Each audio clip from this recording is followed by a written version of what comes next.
Our channel. This is Satya. So ఈ రోజు interesting facts లో నుంచి ఫస్ట్ ఇంట్రెస్టింగ్ ఫ్యాక్ట్ వచ్చేసి, మనం మొబైల్స్ కొన్నప్పుడు కానీ లేకపోతే మన మొబైల్స్ అయినప్పుడు కానీ వాల్ పేపర్స్ ఎక్కువగా చేంజ్ చేస్తూ ఉంటాం. రోజుకు ఒక వాల్ పేపర్ పెడుతూ ఉంటాం. అండ్ ఇంకొంతమంది ఏంటంటే కలర్ఫుల్ గా ఉండాలి అని చెప్పేసి కలర్ఫుల్ వాల్ పేపర్స్ పెడుతూ ఉంటారు. ఇంకొంతమంది అయితే ఏదో పెట్టాలి కాబట్టి, ఏదో మొబైల్ ఉంది కాబట్టి అని చెప్పేసి రోజుకు ఒకటి కాకపోయినా సంవత్సరానికి ఒకటైనా చేంజ్ చేస్తూ ఉంటారు. ఇంకొంతమంది అయితే వాళ్ళ ఫొటోస్ ఎక్కువగా పెట్టుకుంటూ ఉంటారు. కానీ ఛార్జింగ్ అనేది ఎక్కువగా అయిపోతూ ఉంటుందంట. ఎందుకు అనంటే ఇలా కలర్ఫుల్ గా వాల్ పేపర్స్ పెట్టుకోవడం, ఫొటోస్ పెట్టుకోవడం వల్ల ఛార్జింగ్ తొందరగా అయిపోతూ ఉంటుందంట.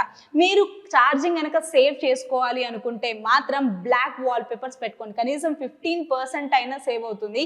ఫ్యాక్ట్ నెంబర్ 2, ఒక పర్సన్, చైనాకి సంబంధించి ఒక పర్సన్ ఏం చేశారంటే ఒక ఛాలెంజ్ చేశారంట. 1.5 లీటర్స్ కోకోకోలాని 10 minutes లో తాగేయాలని చెప్పేసి తాగేశాడు, ఫినిష్ చేసేసాడు. కాకపోతే నెక్స్ట్ మినిటే హాస్పిటల్ బెడ్లో పడుకున్నారు.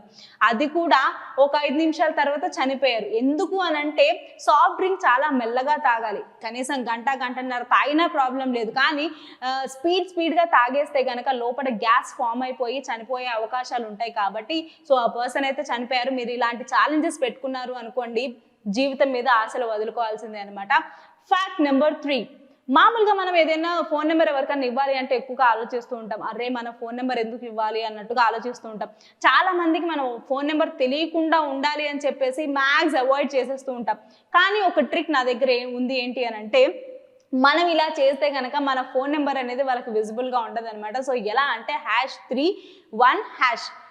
దాని తర్వాత ఎవరికైతే ఫోన్ చేయాలనుకుంటున్నారో వాళ్ళ ఫోన్ నెంబర్ యాడ్ చేసి ఫోన్ చేసినట్లయితే సో వాళ్ళకి ఫోన్ నెంబర్ అనేది విజిబుల్గా ఉండదు. ఒకవేళ వాళ్ళ ఫోన్లో మీ నెంబర్ ఆల్రెడీ సేవ్ అయింది అనుకోండి, ఈ ట్రిక్ పనిచేయదనమాట. ఫ్యాక్ట్ నెంబర్ 4, ఒక ముగ్గురు ఫ్రెండ్స్ కలిసి ఒక సోఫాను కొన్నారట. కొన్న తర్వాత కాస్త బొక్కలుగా పడినట్టు అనిపిస్తుందంట. సర్లే సెకండ్ హ్యాండే కదా అని చెప్పేసి లైట్ తీసుకున్నారట. కొన్ని రోజుల తర్వాత ఆ హోల్లో ఏముందా అని చెప్పేసి చేయబెట్టి చూసారంట. ఒక నోట్ వచ్చింది. మళ్ళీ చేయబెట్టారంట, ఇంకొక నోట్ వచ్చింది. అలా తీసే కొద్దీ వస్తూనే ఉన్నాయంట. మొత్తం పోగేసి లెక్కేయగా 30 లక్షలు. సో ఎవరి దగ్గర అయితే కొనుక్కున్నారో వాళ్ళకి మళ్ళీ రిటర్న్ ఇవ్వాలని చెప్పేసి ఈ ముగ్గురు ఫ్రెండ్స్ ఆలోచించి రిటర్న్ ఇవ్వడానికి ట్రై చేశారు. కానీ ఓనర్ దొరకలేదట.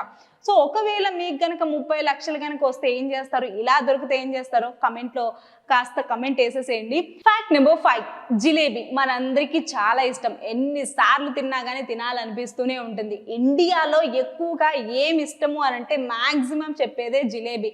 కానీ మన ఇండియాలో ఫస్ట్ ఇది తయారు చేయలేదంట, పర్షియాలో తయారు చేశారట. సో అక్కడి నుంచి ఇక్కడికి వచ్చింది. ఇంగ్లీష్లో దీని పేరు వింటే మాత్రం నిజంగా నవ్వొచ్చేస్తుంది. సో ఇంతకీ దాని పేరు ఏంటంటే ఫనల్ కేక్. సో ఈ ఫనల్ కేక్ని అక్కడ చాలా ఎక్కువగా తింటూ ఉంటారంట పర్షియాలో. బట్ అది మన ఇండియాకి ఇంట్రడ్యూస్ అవ్వడం, సో అది ఎక్కువగా అలవాటు అవ్వడం, ఇండియాలో ఎక్కువగా జిలేబీలు తినడం, జిలేబీ అన్న పేరు కూడా చాలా కామెడీ అయిపోయి సినిమాల్లో కూడా పెట్టేస్తూ ఉంటారు కదా. సో ఇది వాటి ఇంట్రెస్టింగ్ ఫ్యాక్ట్స్. మరిన్ని ఇంట్రెస్టింగ్ ఫ్యాక్ట్స్ కోసం చూస్తూనే ఉండండి ఆ channel. Please like, share, comment and subscribe. Don't forget to activate the bell icon. Thanks for watching.